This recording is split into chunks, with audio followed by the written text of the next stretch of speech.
पद्धतीनं प्लॅन द्यायला सुरुवात केली, सगळं झालं.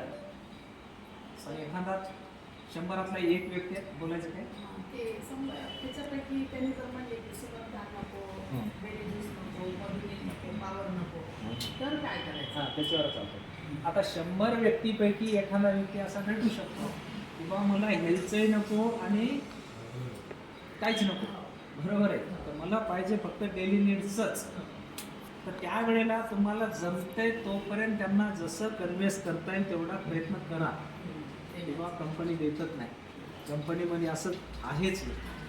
तसं असेल तर मला जॉईनच व्हायचं नाही. अशा टोकाची भूमिका जर एखादा व्यक्ती घेत असेल तर आपल्या पहिल्या सिस्टीमनुसार त्याला तुम्ही देऊ शकता. पण ती पहिली सिस्टीम लागू झाली तर ते आपला 100तला एखादा व्यक्ती आपल्याकडे आला पाहिजे की तुमची कौशल्य आता मार्केटमध्ये तुम्ही कसं याला एक्सपोज करतात, बरोबर आहे ना. तुम्ही कशा पद्धतीने याला मार्केटमध्ये नेता. आता कंपनीचा ट्रेनिंग देईल, पण काही लोक स्वतःचा दिमाग लावतात भारी आणि चांगला असतो त्यांचा एखादा का बघ क्लोजिंग करायला. कालच सांगितलं मी आपल्या कंपनीत क्लोजिंग करायला कशी माणसं आहे, बरोबर आहे.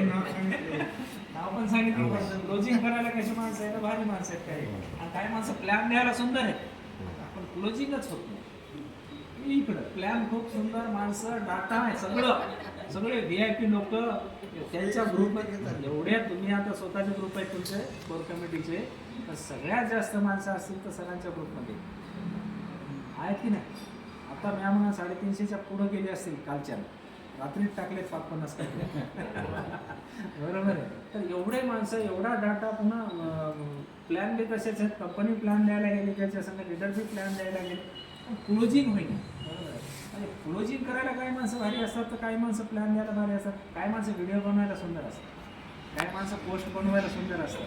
त्याचं टॅलेंट एखादा गुण चांगला आहे समजा प्रत्येकात. हे सगळा गुण जर एका जागी आला, मी आता सांगितलं तसं टाचणीचा जर हात नाही वापरला सगळे सक्सेस होणार आहे. टाकू नव्हते हे, बाकीचे नव्हते. त्यावेळी मी उदाहरण दिलं होतं. परत एकदा उदाहरण देतो की समजा तुमच्या हातामध्ये फुगे दिले सगळ्यांचे आणि एका हातात टाचणी दिली, बरोबर आहे. आणि तुम्हाला 5 मिनिटाचा वेळ दिला आणि तुम्हाला सांगितलं 5 मिनिटाच्या नंतर तुमच्या हातात, ज्याच्या हातात फुगा टिकल त्याला 1 लाख रुपये इनाम दिला जाईल. तर त्यावेळेला काय होईल काकू? किती जण इनाम घेतील? तुमच्या सगळ्याच्या हातात एक फुगा दिला आणि एका हातात टाचणी दिली तर किती जण इनाम घेतील?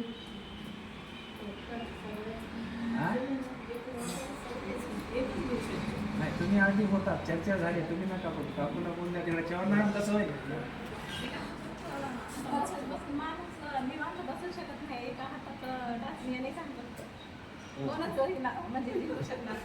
निवांत बसत नाही म्हणून त्या पॉईंटवर बोलले ते.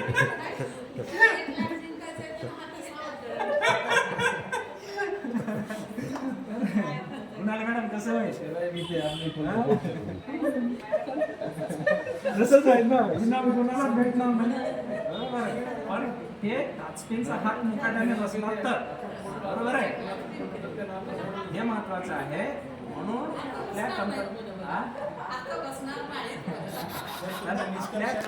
आपल्या निष्कर्ष सांगायचं झालं सांगायचं आहे या उदाहरणावर की हे जे पिन मारणं, टाच पिन म्हणजे पिनच ना, हे पिन मारणं सगळ्यांपाशी फुगे टिकतील आणि 5 मिनिटाच्या नंतर सगळ्यापाशी फुगे दिसतील. तर तुम्हाला जे काय बक्षीस जाहीर केलेले ते सगळ्यांना भेटेल. एवढंच एक मॅसेज पक्का ठेवा. आता येऊत आपण याच्यावर. तर एखादा 100तला व्यक्ती भेटला तर त्याला द्या. त्याचं एक कारण असं आहे की मला पूर्ण सामान डेली नीड्सच पाहिजे, त्याला सामान देऊन टाका. पण त्याचं ऑप्शनल असं आहे की त्याचा पॅकेज मारण्याचं, ॲक्टिवेशन करण्याचं हे फक्त कंपनी करेल, बरोबर आहे. ते एजन्सी आल्यावर मी त्याच्यानंतर सांगतो तुम्हाला. त्याचं ॲक्टिवेशन मात्र एजन्सी करेल, सॉरी कंपनी करेल, तुम्ही करणार नाही, एजन्सीधारक करणार नाही. त्याचं ॲक्टिवेशन म्हणजे ID ग्रीन म्हणतो आपण त्याला, ते कंपनी करेल आणि सामान तुमच्या एजन्सीवरूनच जाईल. त्याचा हिशोब तुम्हाला सांगतो कसा राहील ते. पण हे समजलं का आता? पण शक्यतो 100तल्या एखाद्या माणसाला ते पॅकेज गेलं पाहिजे. आणि त्याचा एक पाठीमागा एक उद्देश एक चांगला असा ठेवा की समजा ठीक आहे तुम्हाला 1,500 भेटले, 1,500 तुम्हाला 150 रुपये भेटले, असंही गृहीत धरा. पण एक माणूस तर भेटला तुमच्या टीममध्ये, एक व्यक्ती तर भेटला कामाला तुम्हाला सांगायला काय झालं बाबा म्हणून असं म्हणायला तर अधिकार झाला. एक टीममध्ये व्यक्ती तर वाढला ना तुमच्या. बरोबर आहे ना, ते उद्या कामाला लागलं तर त्याच्यापासून आपल्याला मिळणार आहे. त्यामुळे एखाद्या 100 एखाद्या व्यक्तीला द्या तो प्लॅन, पण शक्यतो हे प्लॅन शो करायचा लयच बसला अखेरच्या टप्प्यात नाही मला व्हायचंच नाही असं असेल तरच मी होणार, तर त्यावेळेला त्याला ते द्या. पण ते शक्यतो पॅकेज, पण हे पॅकेज सक्सेस फायनल करायचं ना आपल्याला. येस. ओके, आता आपल्याला